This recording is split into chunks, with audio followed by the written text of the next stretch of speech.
Income tax return form पर हम ये खास सीरीज लेकर आ रहे हैं और आज हम समझने वाले हैं कि income tax return form number 7 है किसके लिए। ये जान लीजिए कंपनियों के साथ साथ ये इंडिविजुअल टैक्स पेयर के भी काम आ सकता है, लेकिन किस तरह की कंपनियां या ऑर्गेनाइजेशंस को ITR 7 फाइल करना होता है, क्या इसमें कुछ बदलाव हुआ है और अगर आप ITR फॉर्म 7 भर रहे हैं तो आपको किन डॉक्यूमेंट्स के साथ तैयार रहना होगा। वैसे ITR 1 से लेकर के ITR 6 तक के बारे में अगर आप जानना चाहते हैं तो डिस्क्रिप्शन बॉक्स में क्लिक कीजिए उस लिंक पर और आप सीधा हमारी इस सीरीज पर पहुंच जाएंगे जहां हमने सारे फॉर्म्स को एक एक करके आपके लिए सिंप्लीफाई किया है। आज बारी है ITR 7 की। मेरे साथ chartered accountant Vinod Rawal sir जुड़ चुके हैं। Vinod sir welcome. आखिरी फॉर्म ITR 7 पर हम आ गए हैं। अब बताइए ITR 7 जो है वो किन लोगों के लिए है, किन कंपनी और ऑर्गेनाइजेशंस जो है वो एलिजिबल होते हैं ITR 7 के लिए। नमस्कार।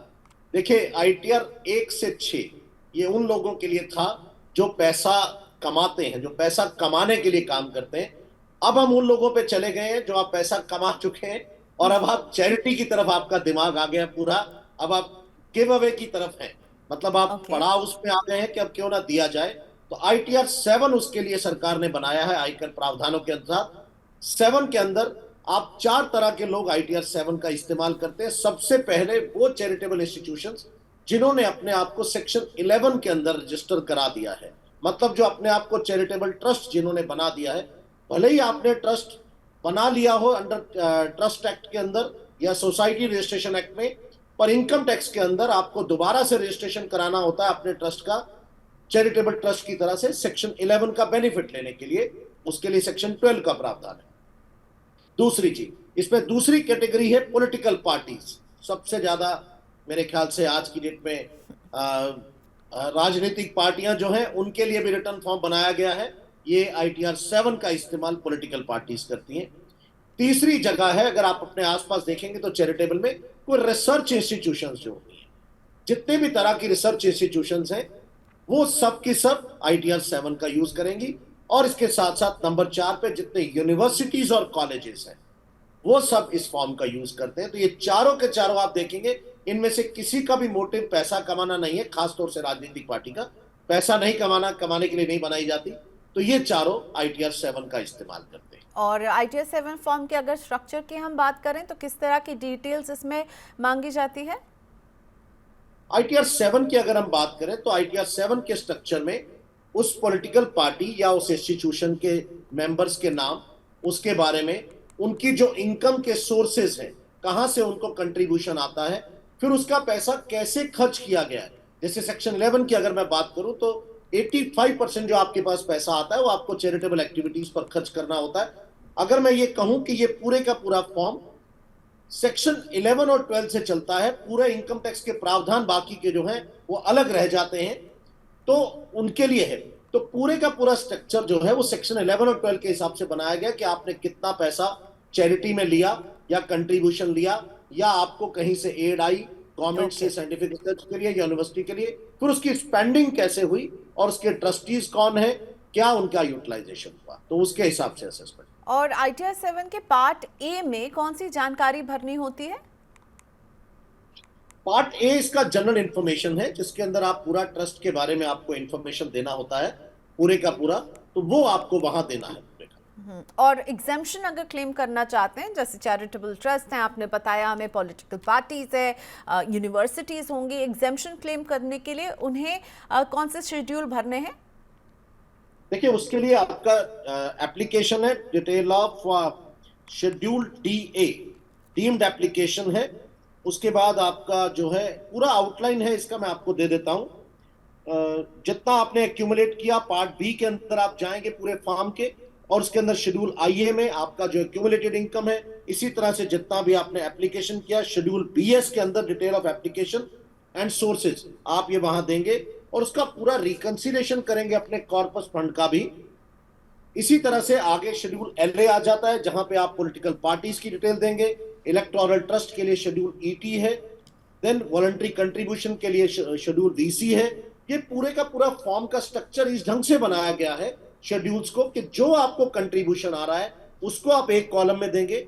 उसके बाद आप जो स्पेंडिंग कर रहे हैं, जो आप एप्लीकेशन ऑफ फंड्स है, वो आप उनके अंदर देते हुए आगे बढ़ते चले जाएंगे। और फिर उसके बाद computation of income schedule HP में जाकर के आपका हाउस प्रॉपर्टी इनकम कोई आ रही है, क्योंकि ट्रस्ट के पास सभी सोर्सेज से इनकम हो सकती है, तो जैसे भी उनको इनकम आ रही है उन्हीं के शेड्यूल्स हैं। और देन एक्सपेंडिचर के लिए आपके पास डीम्ड एप्लीकेशन तो कि इस अगर साल आपको जो लोग ITR 7 फॉर्म भरने वाले हैं उन्हें कुछ चेंज के बारे में आप अलर्ट करना चाहेंगे कि भाई ये बदला है, इसका ख्याल रखिए, ये नई चीज आई है यहाँ पर?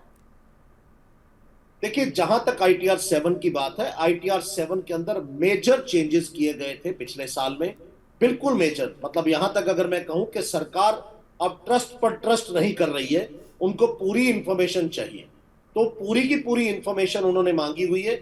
ऑलरेडी बहुत सारे अमेंडमेंट्स पिछले साल हो गए थे, पूरा सी चेंज हुआ था। ये फॉर्म सदियों से जो चला आ रहा था, सेक्शन 12 की जो रजिस्ट्रेशन का प्रोसेस है वो पूरा चेंज हो गया है। पहले ये अनलिमिटेड लाइफ लॉन्ग रहा करता था, लेकिन अब ये सिर्फ 3 साल के लिए या 5 साल के लिए मिलता है। उसका पहले प्रोविजनल रजिस्ट्रेशन है, फिर परमानेंट कराना होता है, तो वो पूरा प्रोसेस चेंज था। जहां तक आईटीआर 7 की अगर हम 2024-25 में खाली बात करें, तो लीगल एंटिटी आइडेंटिफायर आपको देना होगा अपने बारे में।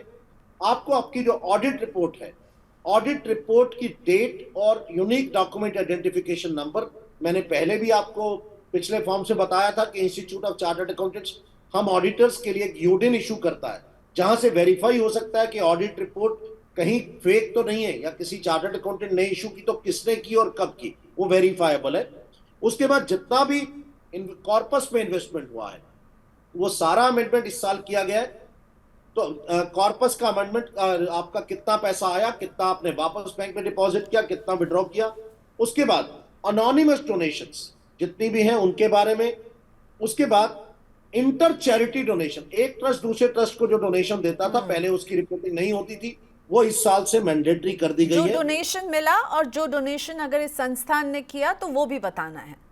इस संस्थान ने अगर किसी और संस्थान को किया है, ओके ओके तो वो भी फाइन। तो सारे जो भी आपकी कमाई और खर्च है उसका सारा हिसाब किताब देना है। और ये जो आखिर का फॉर्म 5, 6 और 7 हमने डिस्कस किया, ये भी ऑनलाइन ही भरा जाएगा, राइट? अब ये फिजिकल फॉर्म भरने का तो कोई प्रोविजन नहीं बचा हुआ है। जी, ये सारे के सारे फॉर्म्स ऑनलाइन है, इनकम टैक्स के पोर्टल पर अवेलेबल है। सबके सब फॉर्म्स आ जा चुके हैं। आप इनका इस्तेमाल करके, यूटिलिटीज यूज करके इन फॉर्म्स को फाइल कर सकते हैं। बिल्कुल आईटीआर 7 ऑनलाइन फाइल किया जाता है, और सरकार जिस स्पीड से काम कर रही है, और जितना, क्योंकि इंटरकनेक्टेड जो चीजें हैं वो साथ साथ चल रही हैं। इसके साथ साथ मैं एक चीज और आईटीआर 7 के साथ जोड़ दूं, 31 मई 2024 लास्ट डेट है फॉर्म 10BD फॉर्म फाइल करने की ट्रस्ट के लिए। ये उनके लिए है जिन ट्रस्ट ने डोनेशन लिया है, तो किसने डोनेशन दिया है, उसका पैन नंबर, अमाउंट, वो पूरी डिटेल के साथ आपको फाइल करने की लास्ट डेट 31 मई है। उसके बाद ये उनके पर्टिकुलर AIS में जाके रिफ्लेक्ट करेगा, और वो वहां से अपना डोनेशन का क्लेम ले सकते हैं। तो ये दोनों इंटरकनेक्टेड है, तो सब ऑनलाइन है। Alright, thank you so much Vinod sir, सारे फॉर्म्स को इतने पेशेंटली हर बारीकी से समझाने के लिए। कुछ सवाल हो आपके मन में, अभी भी जो लोग हमारी इस बातचीत को सुन रहे हैं वो प्लीज़ अपने क्वेश्चन हमें भेज सकते हैं कमेंट बॉक्स में। हम फिर से विनोद सर को लाके और क्लैरिफिकेशन लेकर आएंगे।